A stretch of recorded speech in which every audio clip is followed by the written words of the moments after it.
Hey everybody, it's Karyn Bryant for MMA H.E.A.T. I'm here, of course, with Kelvin Gastelum, who is taking on Anderson Silva.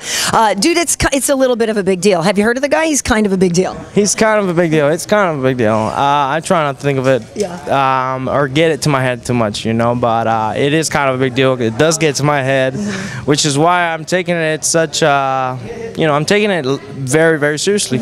But you have been now in the position of main eventing a lot of times. You've been given a lot of, there's been a great investment in you, right? So do you feel that pressure of like, oh geez, I better show up and represent, or do you feel that like whatever you do is good enough right now because you still feel young and you're growing? I mean, it's a little bit of both. You know, when I lost to Weidman, I mean, I kind of felt that way. I was like, you know what?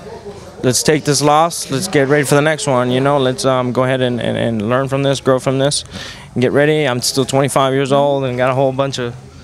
It's mind blowing. Yeah. So, and that's how I took that loss. But at the same time, I feel the pressure. Like at the same time, UFC has invested in me. They have faith in me. They want me to put on a show. They want me to win. So I have that pressure as well. Yeah. Well, I was in Long Island, obviously, for your fight, and. It was a tough one. You had your moments though. There was a point where you almost had Chris, like you were right there. Yeah, almost. So obviously they say you learn more in defeat, in victory, than you do in victory. So what did you learn that night? Yeah, it was just little things. You know, I think it all started from the week. You know, mentally, I've had a great week. Just, I mean, the night of the fight, I think I felt a little flat. I think it's just about turning the switch on when it needs to be turned on, and I think I don't know. It was just some mental things more rather than physical. Okay. Well, when you're in there with Anderson Silva, you need to stay very mentally sharp. Yeah. So you know, obviously he's not the same guy that he was a few years ago. But where do you see the dangers with Anderson still? Right. Well, that's right. I have to worry even more about the mental aspect with Anderson because I think he relies more on his experience now that he's older, and so that's part of the mental game, you know, that he brings is a strong one. And you know, he goes in there and he does all these taunts. He plays with you. He talks with you. So you got to stay mentally ready. And I think that's one of these things that helped me throughout this last camp. Is what I learned in my last camp or my last fight. Is just getting mentally prepared for it. Now, has there been anything weird? Because I know some people are like, well, but wait a minute. You're in here with Lyoto. You're going to be fighting Anderson. Everybody here has so much history together. Yeah. Was there anything strange with taking this fight and setting this up, and the fact that it's such a close-to-home thing? No, not at all. I think, you know, Lyoto's a martial artist. He's a professional, and so am I. And we actually have always gone along really well, so I had no problem accepting the fight. Neither did Master Rafael. You know, actually when he called me, he just made me feel so calm, so relaxed about the fight, because I was freaking out. I was like, Mash, I'm about to fight Anderson Silva, strikes. You know, what am I gonna do?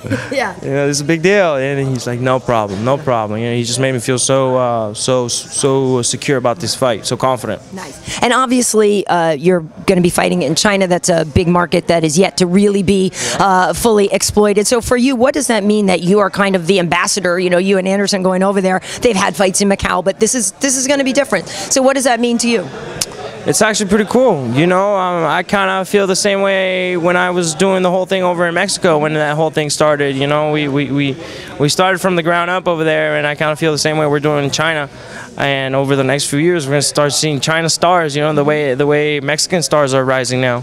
Awesome. Well, I love that you got your Mexican pride going. You're doing UFC ahora. Sometimes he's in there after I'm doing UFC. Now that's fun. That's a fun game. I love doing it, especially if I want to, you know, continue that path. I want to continue being on TV, talking about fights, analyzing fights. That's something I really enjoy doing. So hopefully I be able to do that a little bit more. I might know some people I can mention that to as well. There we go. You know, that's why I'm talking to you. Also, he's a bilingual thread over here too. Yeah. Good stuff. Awesome. Trilingual. Falo Português. That's right. He's falo Português.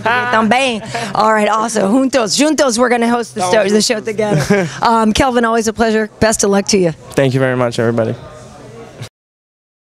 Some black eyes today, some, you know, I like that. It's the way we go to the weekend. We have a special train, so the best train for me today was you, Kelvin. Hey! Perfect. It was clean. You deserve the the bonus of the morning. Hey. Wow. Thank you, man. You did it very My well. good. Like always, like you guys do. But sometimes I always gonna choose somebody.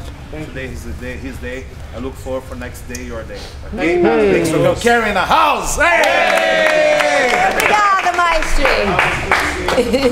We love you. We help. You know, Karyn was the first to make everybody knows about our gym. Speak Português. And you guys don't know. You have to learn. He knows. You guys have to learn too. I barely speak English. So help us a lot. We love you. Thank you for everything you've done for us. For sport. Yeah. I think it's the first woman to anchor a show on TV. UFC. Oh, now.